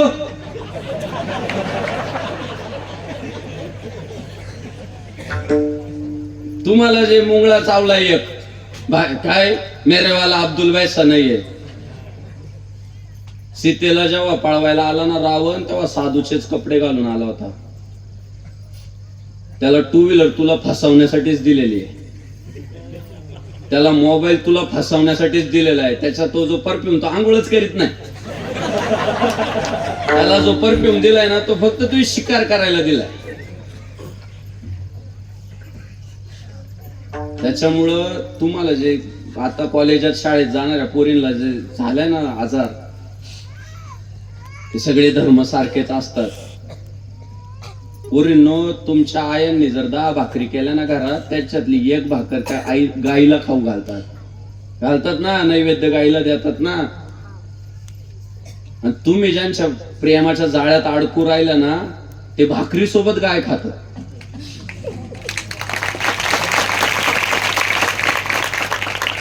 मला माहित नाही भूतकाळात, पण एक पोरगी जरी परधर्मात गेली ना, अख्ख्या गावाची इज्जत जाते. हो, कोणत्याही घरातली असू द्या, गरीबाच्या असू द्या नाही तर श्रीमंताच्या असू द्या. तुम्हाला वाईट वाटेल, पण मी गावोगाव फिरतो. आमच्या हिंदूंची पोरगी त्यांच्या घरात गेली, पण त्यांच्या किती आल्या आपल्या घरात शोधा बरं. मला माहित नाही तुमच्या गावची काय परिस्थिती आहे. मी जे महाराष्ट्रभर अभ्यासतोय ते सांगतोय. निरीक्षण जर केलं तर आमच्या पुरी गेल्या हो तिकडं, त्यांनी कट कारस्थान करून फसवून लुबाडून, ज्याला आपण जिहाद म्हणतोय. बरं देशाला पटलंय आहे तसा काहीतरी प्रकार, कायदे व्हायला लागले अनेक राज्यांमध्ये, महाराष्ट्रात पुढच्या काळात होणार. यांना शिकवलं नाही ना ते, यांना शिवरायांनी शिकवलं. शत्रूची जरी असली तरी आपली बहीण आहे, त्यामुळे हे नाही करणार ते उद्योग तसले. पण आपल्या किती पोरी चाललंय.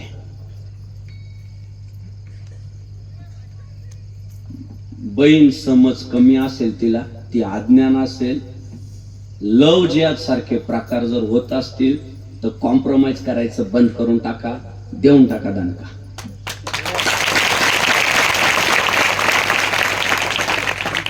जशास तसं उत्तर देऊन टाका.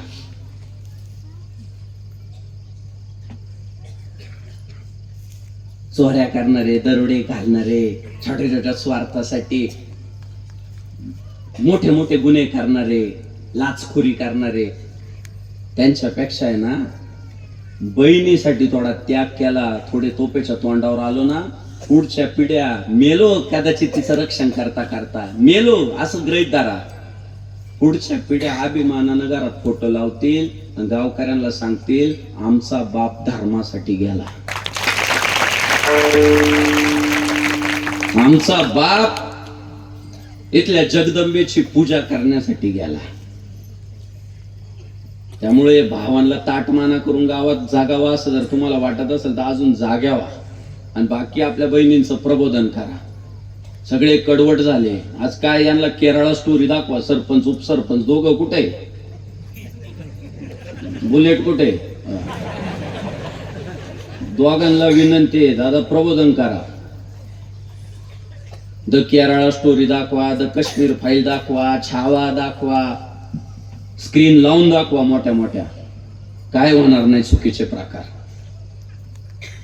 गेला तो काळ त्यांना घाबरायचा, आता सगळ्यांनी फक्त हिंदूंना घाबरायचं.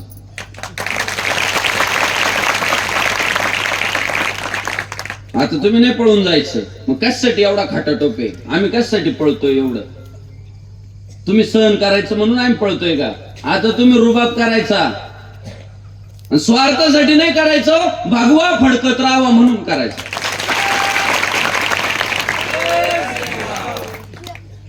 सांगितलं साधू संतांनी, हे मला वेळ पुरत नाही, वाजले 11:45.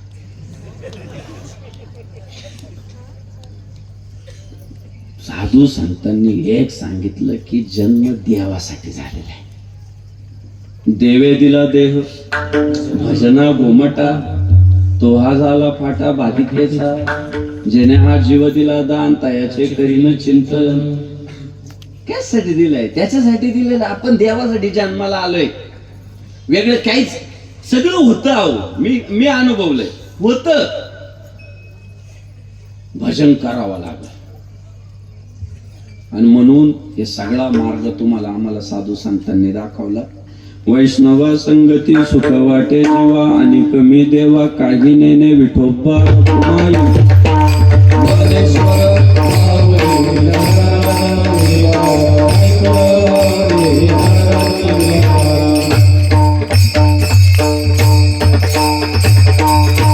वैष्णवा संगती सुख वाटे जीवा, आणि कमी देवा काही नेने श्री विठ्ठल व श्री सोनाजी महाराज यात्रोत्सवाच्या निमित्तानं बालेगाव बाजार येथे संपन्न होत असलेला हा हिंदू धर्म कीर्तन महोत्सव. या महोत्सवामध्ये भालेगाव व परिसरातील पंचक्रोशीतील आपल्या हिंदू बांधवांनी जो प्रतिसाद दिलाय, त्या प्रतिसादासाठी जोरदार टाळ्या झाल्या पाहिजे. हे असं जसं कीर्तनाला मंडपात येता एकजुटीनं, यात्रेला एकजुटीने येतात, तसंच मतदानाला सुद्धा एकजुटीने जायचं आणि हिंदू धर्मासाठी मतदान करायचं. मंडपात एकत्र येतात भजन करायला, विठ्ठल विठ्ठल विठ्ठल, आणि मतदानाच्या वेळी पांगले, एक तिकडं एक तिकडं एक तिकडं एक तिकडं. म्हणून आपल्याला धोका झाला सगळा. सगळे नेते हिंदुत्ववादी होतील, तुम्ही हिंदुत्वासाठी मतदान करायला सुरुवात करा. पोर मला म्हणतो आमचा नेता हिंदुत्ववादी नाही, करू की त्याला. साहेब मला 288 आमदार हिंदुत्ववादी करायचे, 288. आणि त्याच्यासाठी माझी मोहीम काय, गावागावातला माणूस हिंदुत्ववादी करायचा. ते जर फतवे काढू शकता कोणाला मतदान करायचं, मी इथून गर्जना करू शकत नाही का फक्त हिंदुत्ववाद्यांनाच मतदान करायचं? करू शकतो ना. मला काही असं खोलीत बसून सांगायची गरज आहे का? मी जाहीर सांगणार का हा हिंदुस्थान आहे, पाकिस्तान नाही.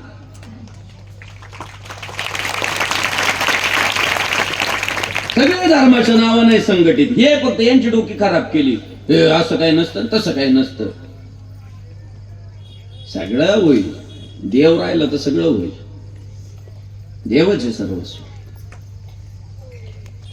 त्यामुळं जसे मंडपात असे बसले ना एकजुटीनं, सगळे मतभेद विसरून जा. कालपर्यंत काय झालं सगळं टाकून द्या, सगळे कडवट हिंदुत्ववादी व्हा. या भगव्यासाठी मेले, जगले आपले पूर्वज. त्याच्या रक्षणासाठी अनेकांनी बलिदान देऊन टाकले. त्यांच्या कुळात जन्माला आलेलो तुम्ही आम्ही. पोरांना चांगलं खाऊ पिऊ घाला. रडायला लागलं तुम्ही म्हणता जाय कुरकुरे घेऊन. ते कुरकुरे खाल्ले तर कुरकुर करतील. यांना लॉलीपॉप, कुरकुरे आणि ते स्टिंग अजिबात द्यायचं नाही. सरपंच उपसरपंच स्टिंग वर कंट्रोल करा. स्टिंग मध्ये कॅफेन मोठ्या प्रमाणात पोरांच्या शुगर वाढू राहिल्या. काजू बदाम भाकरी दूध चुरून खाऊ घाला तरी बाहुबली होती. तुम्ही सुद्धा रे नीट खा बाबांनो. तंबाखू गुटख्यावाले तुमच्या पाया पडतो, तुमचे पाय धुवून पाणी पितो. द्या सोडून, धर्मासाठी सोडा. तुम्हाला शरीराची नाही काळजी ना, नाही म्हणा उद्यापासून भगव्या ध्वजासाठी हे सगळे व्यसन सोडून द्यायचे.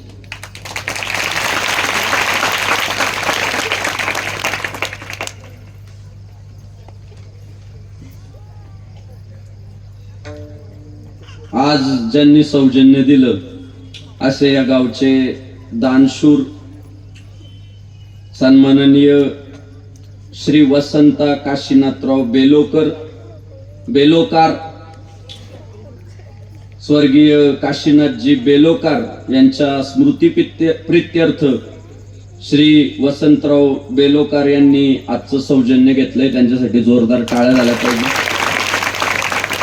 ज्यांनी आज मोठ्या प्रमाणात भगवान श्री पांडुरंगाचा महाप्रसाद सर्वांना देऊ केला असे दानशूर दाते श्री भानुदासजी शंकर एकडे यांच्यासाठी जोरदार टाळ्या झाल्या पाहिजे. अत्यंत गोड अशी गायन साथ करणारे माझे प्रिय सहकारी वारकरी संप्रदायाचं वैभव हरिभक्ती पारायण श्री आकाशजी महाराज आरसूळ नाशिककर व माझे दुसरे प्रिय सहकारी हरिभक्ती पारायण श्री राम महाराज पाटील चाळीसगावकर, हरिभक्ती पारायण श्री उमेश महाराज पुरी, हरिभक्ती पारायण श्री वसंता महाराज तांगडे, हरिभक्ती पारायण श्री रमेश महाराज साबे, मृदंग सम्राट हरिभक्ती पारायण श्री विशाल महाराज तायडे, हरिभक्ती पारायण मृदंग सम्राट श्री शिवचरणजी महाराज कवळे, दिगंबर महाराज महाले, श्रीराम महाराज घ्यार, गोपाल महाराज चौधरी, श्रीरामभाऊ महाराज मांडवेकर, बळीराम भाऊ महाराज कळमकार, ज्ञानेश्वर महाराज गुरसाड, श्रीकांत महाराज खाळपे व इतर सर्व वारकरी शिक्षण संस्था, भजनी मंडळी, विनेकरी महाराज, मारुती राया, माझ्या सगळ्या भगिनी, चोपदार महाराज, टाळकरी मंडळी, व्यासपीठावर उपस्थित सगळे कीर्तनकार, प्रवचनकार, पारायणाचार्य, सगळीच मोठी दाटी माणसं, गावचे सरपंच, उपसरपंच, सोसायटीचे चेअरमन, डायरेक्टर, विरोधी पक्षनेते, आपल्या सर्वांचे मनापासून धन्यवाद. माता भगिनींचे मनापासून धन्यवाद. माझ्या सगळ्या हिंदुत्ववादी सहकारी, हिंदुत्ववादी सगळ्या संघटना, महापुरुष, आपल्या सर्वांचे धन्यवाद. व्हिडिओ शूटिंग साठी उपस्थित असणारे वारकरी प्रबोधन युट्यूब चॅनल व हरिओम डिजिटल युट्यूब चॅनल, आपले धन्यवाद. कृपया सर्वांनी आपापल्या जागेवर 5 मिनिटासाठी शांत बसायचं आहे. कृपया सर्व महिला भगिनींना विनंती आहे, फक्त 5 मिनिटं शांततेने आपापल्या जागेवरती बसायचं आहे. मागे जी पुरुष मंडळी उठतात त्यांना सुद्धा आग्रहाची विनंती आहे, त्यांनी सुद्धा 5 मिनिटासाठी आपल्या जागेवरती बसायचं आहे. बालेगाव बाजार मधील जय भवानी साऊंड सन्माननीय अजयदादा बेलोकार, मी आकाश महाराज असतील, आमचे जळगावकर महाराज असतील, मृदंग वादक महाराज असतील, या तिघांनाही विनंती करतो की महाराष्ट्रभर ज्या ज्या गावात जाल त्या त्या गावात जाऊन सांगा की तुम्हाला चांगलं कीर्तन गावात गाढवायचं असेल तर त्या आमच्या अजयदादा बेलोकरांची साऊंड सिस्टीम. हे जे 11ला 10 मिनिटं कमी आहे ना, या सगळ्या घटनेला जबाबदार जर कोण आहेत, अजयदादा. तुम्हाला जर वाटलं असेल कीर्तन लांबलं, चांगलं झालं, काही वाईट नाही झालं, तर कौतुक गायक वादकांचं करा, त्यांच्यामुळं चांगलं झालं. आणि तुम्हाला वाटलं असेल की रोज 10:30ला घरी जात होतो राव, आज 11ला 10च कमी आहे, शिव्या अजय भाऊला द्या. अजय भाऊने चांगला साऊंड सेट केला म्हणून मी थोडा व्यक्त झालो. अजय भाऊ खूप छान साऊंड आहे, फिरवा हा महाराष्ट्रभर साऊंड. अशीच सेवा करा धर्माची, पुण्य आहे, काम नाही, हे धर्म कार्यच आहे. अजय भाऊंचे धन्यवाद. मंडप व्यवस्था श्री वियोगी टेंट हाऊस उमाळी, रामेश्वर भाऊ गायगोळ व इतर सगळी मान्यवर सहकार्य करणारी परिसरातील पंचक्रोशीतील सगळी मान्यवर मंडळी. बोलण्याच्या ओघात एखादं वाक्य चुकीचं गेलं असेल तर आई बापाच्या अंतःकरणानं आपण ते समजून घ्या, ते बोलण्यामागील माझा हेतू देखील समजून घ्या अशी प्रार्थना करतो. महाराष्ट्र पोलिसांमुळे आपण वेळोवेळी सुरक्षित राहिलो, पुढे राहणार आहोत असे महाराष्ट्र पोलीस दलाचे सगळे मान्यवर आपले मनापासून धन्यवाद. साल म्हणायची का नको ना. वैष्णवा संगती सुख वाटे जीवा आणि कमी देवा काही नेने विठ्ठल जय जय